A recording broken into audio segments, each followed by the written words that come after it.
প্রথম হচ্ছে যে আমরা এই কাজটা শুরু করবো 15 রমাদান, 15 রমাদান থেকে 15 রমজান থেকে এই যা যা বলা হয়েছে এগুলো কার্যকর শুরু হবে। তার মধ্যে প্রথম কথা যেটা বলেছি, 0 পয়েন্ট থেকে সদরঘাট এই রাস্তা উন্মুক্ত রাখতে হবে। যত্র বাস, 3টা বাস একসাথে দাঁড়িয়ে বন্ধ করতে পারবে না। পারলে আমি রিকোয়েস্ট করেছি পুলিশকে যে ওনারা 3 জায়গায় ওনাদের ট্রেন নিয়ে দাঁড়িয়ে থাকবেন, দরকার হলে বাস ট্রেন শুধু উঠিয়ে দিন, hacker train whatever it is. আমি বাস মালিক সমিতির এখানে লোকজন আছেন, তাদেরকে রিকোয়েস্ট করবো যে আপনাদের হ্যাকার দিয়ে আর আপনারা এক একটা বলেন, আমি ওটা একটা 2টা বাস নিয়ে গেলে আমার মনে হয় আমাদের দেশের ক্ষতি হবে বলে মনে হয়। এই রাস্তায় যে গোলাপ সাহেব বাজার থেকে শুরু হয় সদরঘাট পর্যন্ত একটা এমন বিশৃঙ্খল অবস্থা হয়, এই কেউ 3টার সময় রওনা হলে লঞ্চ ধরতে পারে না 7টার সময়। এইটা একটা সভ্য দেশ, একটা সভ্য শহরে হয় না। কেউ কিছু করতে দিয়ে না পারে। আমি এই বলছি, বাস মালিক যারা সমিতি আছেন, বাস মালিক আমি অনুরোধ করবো যাতে এটা আপনারা মেনে করেন, অন্তত এই জায়গাটুকু খালি রাখবেন, যাতে যারা যাত্রী আছেন লঞ্চে যাত্রী যারা যান তারা অত্যন্ত সাধারণ পরিবারের মধ্যবিত্ত, নিম্ন মধ্যবিত্ত লোকেরা যান।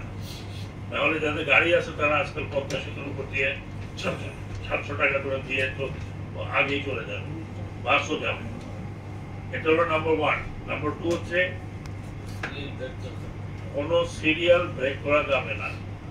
এবং সিরিয়াল ব্রেক করা আমি মুখে বলছিলাম, সিরিয়াল ব্রেক করলে ওনারা এখানে মালিক সমিতির আছেন লোকজন, ওনাদের সামনে বলা হয়েছে যে ওই লঞ্চের এগেনস্টে অ্যাকশন নেওয়া হবে, দরকার হলে তার লাইসেন্স সাসপেন্ড করবে। সিরিয়াল ব্রেক সে যেই হোক, তার যত পাওয়ারই থাকবে। সরকারের আইন তার থেকে বড় পাওয়ারফুল আর কিছু নাই আল্লাহর দুনিয়াতে। ভাড়া নিচ্ছে নির্ধারিত ভাড়া ঈদের দিন বা ঈদের এই 15 তারিখ থেকে নির্ধারিত ভাড়া হবে, ওটা ওনারা আজকের থেকে বা কালকের থেকে টানিয়ে রাখবে, যাতে যাত্রীরা দেখতে পারে যে এখন ওনারা কি কথায় যাচ্ছে, নির্ধারিত ভাড়াটা কি। নির্ধারিত ভাড়ার বাইরে ওনারা ভাড়া নেবেন না। প্রতিটি লঞ্চ যেগুলো রাত্রে চলাচল করবে, বিশেষ করে তাদের জন্য বলা হয়েছে 1-3, একজন কমান্ডার, 3 জন আনসার। আনসারদের বিহেভিয়ার ব্যাপারে অলরেডি বলা হয়েছে। আনসারের কাজ হচ্ছে যাত্রী সুরক্ষা দেওয়া, আনসারের কাজ এই অন্য কোনো কাজ নেই। লঞ্চ মালিকেরা বা জাহাজ মালিকেরা সেটার জন্য কোস্ট গার্ডকে বলা হয়েছে, সেটার জন্য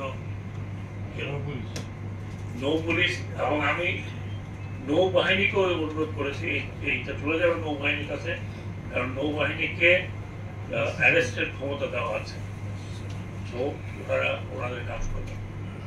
অহেতু কোনো পুলিশ, কোনো নৌবাহিনীর লোক, সরি নৌ পুলিশ অথবা র্যাব অথবা কোস্ট গার্ড অহেতু কোনো লঞ্চে উঠে তল্লাশি শুরু করবেন না। ও যদি সেটা করেন তাহলে আমি লঞ্চ কর্তৃপক্ষকে বলবো আপনারা একটা কমপ্লেন দেবেন, উইল টেক অ্যাকশন। ওখানে পাক বিতন্ডতা করার কোনো কারণ নেই।